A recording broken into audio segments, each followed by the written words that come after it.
नमस्कार साथियों।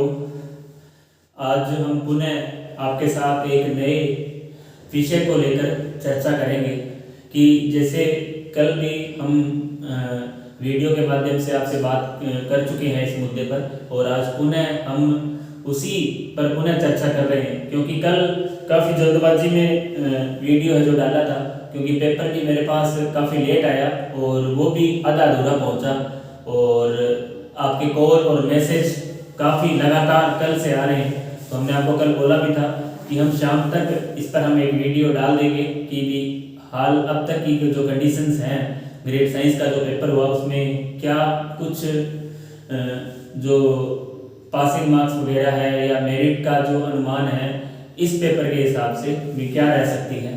पेपर पर हम थोड़ी चर्चा करें तो पेपर का जो लेवल है कहीं ना कहीं वास्तव में अब था, मैं मानता हूँ इस बात को। देखो, क्योंकि 2016, 17, 18, 19 3-4 जो सेकंड ग्रेड हुए वो मैंने देखी हैं, दी भी हैं और सफलता भी प्राप्त की।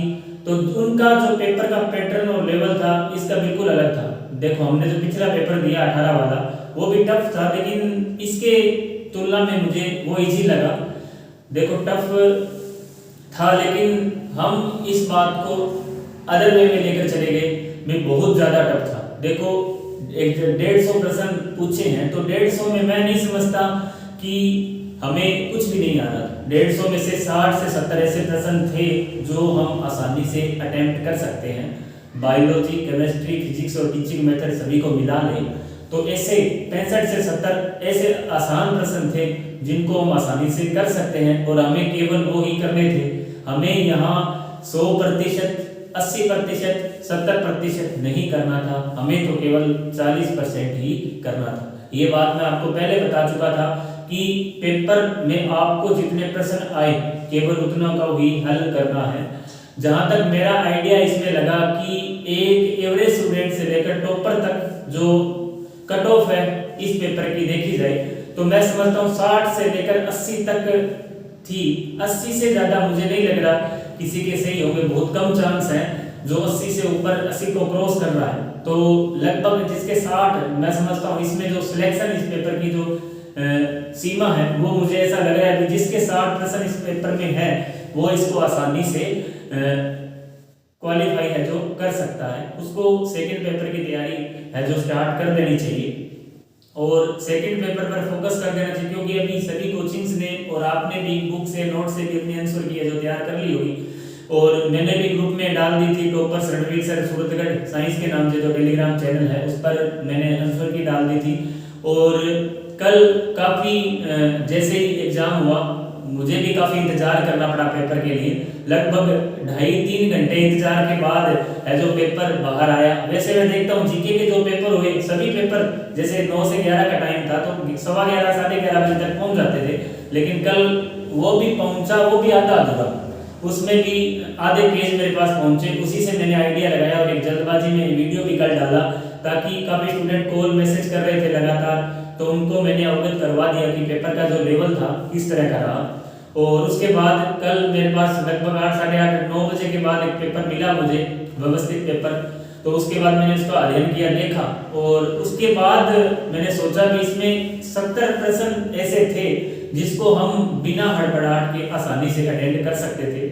उसमें परेशानी ये हुई कि जो पेपर जो था उसमें पैटर्न को चेंज किया गया। कारण ये रहा कि पेपर हमेशा जो पीछे के पेपर आ रहे थे उसमें थोड़ा सा परिवर्तन ये किया गया कि अब की बार पेपर को मिक्स किया गया, जैसे फिजिक्स का, केमिस्ट्री का, बायो का सबको मिक्स कर दिया। तो उससे थोड़ी हमें परेशानी हुई क्योंकि कुछ डीप सवाल, कुछ गहरे जो सवाल थे वो हमारे आगे आए, उससे हमें थोड़ी ऐसे घबराहट सी भी हुई कि इतना टफ पेपर है हम इसको कैसे सोल्व कर पाएंगे, तो उससे हमें थोड़ा नुकसान मिला। इसके अलावा जो कल का पेपर भी रद्द की जो सूचना मिली उससे भी काफी विद्यार्थी घबराए हुए नजर आए, और उसका जो नुकसान है हमें उस पेपर में मिला। हर एक विद्यार्थी देखो सभी के साथ मिला, जो कि चाहे कितना भी इंटेलिजेंट हो या एवरेज स्टूडेंट हो, सभी को इसका नुकसान हुआ है। देखो फायदा किसी को भी नहीं हुआ। और मैं समझता हूँ जहां तक पेपर के लेवल की बात की जाए, पेपर अच्छे लेवल का था, और जिस भी स्टूडेंट ने इस पेपर में बिना नेगेटिव मार्किंग के पेपर जो किया और प्रश्न हल किए, तो मैं समझता हूँ उन सब स्टूडेंट को बेनिफिट भी हुआ कि सबके लगभग 60, 65, 63, 65, किसी के 70% है जो बच रहे हैं।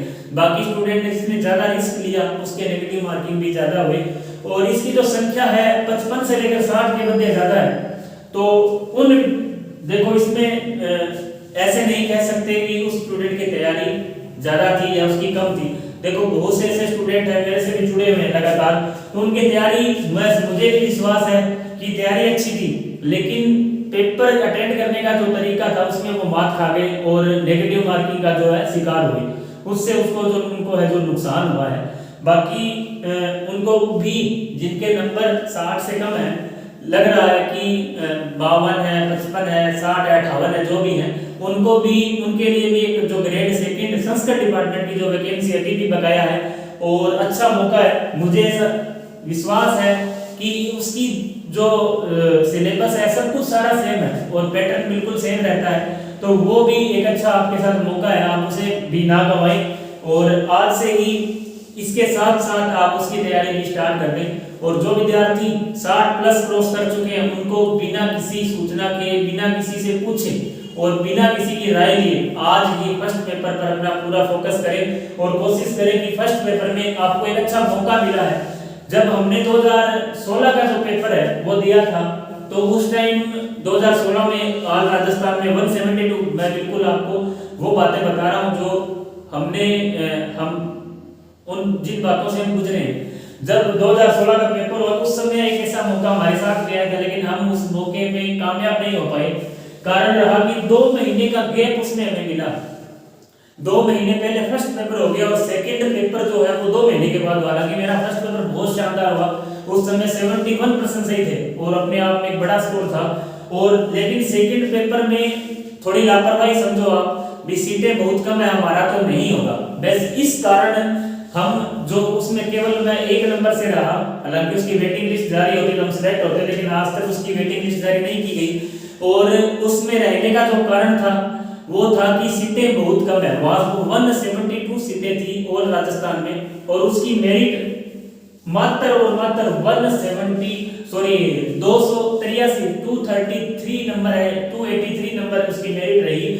और उसका भी कारण पेपर बहुत ही इजी लेवल का था, बहुत ज्यादा इजी सब्जेक्ट का पेपर, बिल्कुल इजी था। आज भी आप देख सकते हैं, साइट पर आपको मिल जाएगा, काफी इजी पेपर था। उसके कारण जो मेरिट इतनी कम रही, और उसके बाद मैंने मन में ठान ली कि मेरिट है जो सीटों पर है जो डिपेंड बिल्कुल भी नहीं करती। हमें कभी भी ऐसा नहीं सोचना चाहिए कि इस वैकेंसी में सीटें इतनी कम हैं। तो उस वैकेंसी के बाद ग्रेड सेकंड जो 2018 हुई उसमें मैं अच्छी रैंक से सिलेक्ट हुआ। उसके बाद संस्कृत डिपार्टमेंट की ऑल राजस्थान में 90 ही सीटें थी, उसमें भी मेरा अच्छी रैंक से सिलेक्शन हुआ। तो आपको इन बातों का बिल्कुल भी नहीं रखना है कि कम सीटें हैं, हमारा पता नहीं होगा या नहीं होगा, उस पर हम अलग से चर्चा करेंगे। ग्रेड साइंस जो संस्कृत डिपार्टमेंट की वैकेंसी है उस पर अलग से करेंगे। आज का जो विषय हम बात कर, काफी स्टूडेंट कमेंट के माध्यम से पूछ रहे थे सर संस्कृत का भी बताओ, हमें करनी है। तो अब जो विद्यार्थी इसकी बात करें हम, जिन विद्यार्थियों के नंबर 55 और 55 जिनके विद्यार्थियों को लग रहा है कि हमारे नंबर कम है, तो उन विद्यार्थी 55 नंबर मानकर चलो जिनके है 55% जिनके सही हो रहे हैं, तो मैं उनको यदि वो विद्यार्थी रीट की तरफ नहीं जाना चाहते हैं या जिन्होंने रीट की तैयारी कभी भी नहीं की है, तो वो ग्रेड सेकंड में संस्कृत डिपार्टमेंट में अपनी तैयारी जारी रख सकते हैं। अच्छा मौका है उन्हें कहीं भी कोचिंग, क्योंकि अब आपने हर जगह टेस्ट, आपको पूरा नॉलेज है जो इसका हो चुका है, पता है आपको किस तरह का लेवल रहता है, तो आप आसानी से क्वालिफाई कर सकते हैं। क्योंकि इस जो वैकेंसी में वे ही विद्यार्थी शामिल होंगे जो ग्रेड सेकेंडरी एजुकेशन में सिलेक्टेड बनते हैं या जो सिलेक्शन के कगार पर है, नजदीक है। केवल वो विद्यार्थी कंपटीशन में रहेंगे, तो आप मानकर चले 2,000 लोग आज राजस्थान में इसके कॉम्पिटिटर रहेंगे और सीटें भी काफी हैं, 100 सीटें, 100 से अधिक सीटें हैं। तो मैं समझता हूँ वहाँ 15 से 20 लोगों का कंपटीशन है, कोई बड़ा कंपटीशन नहीं है, आप आसानी से इसकी जो है तैयारी कर सकते हैं। तो आप इस मौके को न गवाएं। आज ही जो विद्यार्थी, देखो एक आपकी किस्मत पर समझो या आरपीसी सफलता दे इस एग्जाम में, ऐसा भी हो सकता है कि काफी विद्यार्थियों से मैं जुड़ा हुआ हूँ और मुझे भी एक अनुमान है कि सीट खाली रहने की जैसी संभावना लग रही है। काफी मेरिट का जो आइडिया है वो नीचे लग रहा है 200 से भी, तो वो आपकी किस्मत पे है। हो सकता है आरकेएस इसमें शिथिलता दे दे, 40% से कम वालों को यदि शामिल कर सकती है तो आपको इस वैकेंसी में भी मौका मिल सकता है। लेकिन आप इस पर विश्वास न करें। जिन भी विद्यार्थियों के उत्तर कुंजी के अनुसार 60 से ऊपर नंबर है वो आज ही इसी वैकेंसी की तैयारी स्टार्ट कर दें। फर्स्ट पेपर की तैयारी है जो अपनी स्टार्ट कर दें। और जो विद्यार्थी 50 से लेकर 60 के बीच है उन विद्यार्थियों को संस्कृत डिपार्टमेंट की जो भर्ती है वो भी आगे एग्जाम डेट घोषित हो चुकी है। हो सकता है उसमें डेट बढ़ जाए, लेकिन आपको 29 जनवरी को लेकर अपनी जो तैयारी है स्टार्ट करनी है।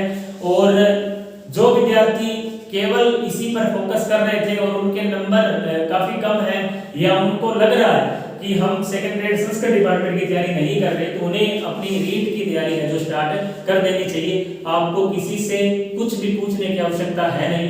और आज से ही बिना समय घुमाए, देखो हमारी आदत रहती है हम 1-1.5 महीना तो आंसर की मिलाते लग जाते हैं हमें।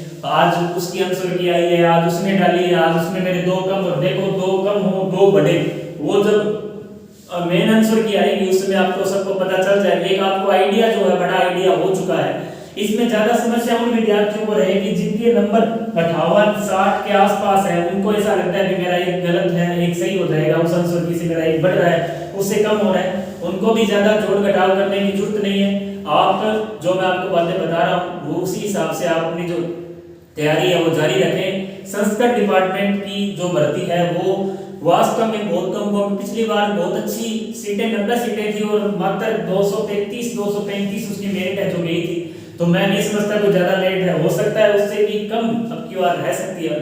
मानकर चलो आप पेपर का जो लेवल पैटर्न है सेम रहना है और आप उस सिलेबस को 1-2 बार निकाल चुके हैं तो आपको महीने 1.5 महीने में मैं समझता हूँ आसानी से उसका जो है रिवीजन आप कर सकते हैं। जो भी आपके मार्क्स हैं उनको आप से ही अपनी जो बुकलेट है जो पेपर है उसको आप बंद करके छोड़ दें जितने भी मार्क्स आपके आ रहे हैं। और जिन विद्यार्थियों के 60 से ऊपर है उनको तो इसकी तैयारी करनी है। और जो विद्यार्थी 60 के करीब है तो वो संस्कृत डिपार्टमेंट का जो मौका है उसको नहीं गंवाना और आज से उसकी तैयारी स्टार्ट कर दें। बाकी रही मेरिट की बात, मेरिट का अनुमान देखो एक पेपर से नहीं लगा सकते, लेकिन ग्रेड इसका एक पेपर फर्स्ट पेपर भी होना है। लेकिन मैं समझता हूँ जो इसमें क्वालिफाई है उसके अलावा जो उस पेपर में भी मेरे आइडिया से 50 से 55% जिसके सही होंगे तो वो आसानी से इस पेपर को क्वालिफाई कर लेगा।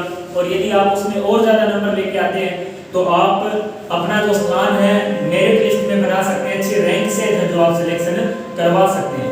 तो मेरी आपके साथ यही शुभकामनाएं हैं और नेक्स्ट अपने फिर किसी विशेष बिंदु पर को लेकर मिलेंगे। तब तक के लिए आप अपनी जो तैयारी है लगातार जारी रखें और जैसे मुझे समय मिलेगा कल या परसों तो मैं नेक्स्ट किसी विशेष विषय को लेकर जो वीडियो है आपके सामने डाल दूंगा। तो आप जब तक के लिए अब आपको किसी भी कोचिंग की किसी से भी राय या किसी की भी आंसर की मिलाने की आवश्यकता नहीं है। आप आंसर की मिला चुके हैं पिछले कल से आज से। अब इसके अलावा आपको जो है अपना समय खराब नहीं करना है। जो विद्यार्थी अब मैं आपको जहां तक मेरा जो अनुभव है उसी के आधार पर मैं आपको बता रहा हूँ कि आपको किसी से भी राय लेने की जरूरत नहीं है। सेकंड ग्रेड साइंस के मामले में जो मैं आपको बात बता रहा हूँ बिल्कुल एकदम ऑथेंटिक जानकारी मैं आपको दे रहा हूँ। भी आगे का जो वीडियो रहेगा संस्कृत डिपार्टमेंट की जो तैयारी है उस पर मैं बनाऊंगा भी आपको क्या रणनीति के हिसाब से तैयारी है जो करनी है। जब तक के लिए आप ग्रेड सेकंड के साथ बने रहें और जो विद्यार्थी जिनके मार्क्स कम आए हैं उनको भी बिल्कुल नहीं घबराना है और उनके लिए भी रीट जैसी एक बड़ी भर्ती का अच्छा मौका है, उसकी आप तैयारी है जो स्टार्ट कर दें। ग्रेड साइंस के विषय से जो है तो रीट साइंस में अच्छे पद हैं 75-7500 पद। मैं समझता हूँ बहुत बड़ी वैकेंसी है, आज तक की सबसे बड़ी वैकेंसी हम कह सकते हैं। उसमें हमें समय खूब पड़ा है, अभी जनवरी पूरी है, फरवरी 25 और दिसंबर आज 25 हुआ, 2 महीने का जो समय हमारे पास शेष है। और मैं समझता हूँ जीके आप पहले पढ़ चुके हैं, अब आपको केवल और केवल साइंस में मैं समझता हूँ आपको दिक्कत नहीं आएगी। केवल 2 महीने में आपको मैथ निकालनी है, टीचिंग मेथड और मैथ पर आपको फोकस करना है। यदि आपका जीके अच्छा है और जीके में यदि आप वीक है, मैथ साइंस आपकी अच्छी है तो आपको जीके पर फोकस करना है। उसके लिए भी हम आपको आगामी वीडियो में सूचित करेंगे। जब तक के लिए जय हिंद जय भारत।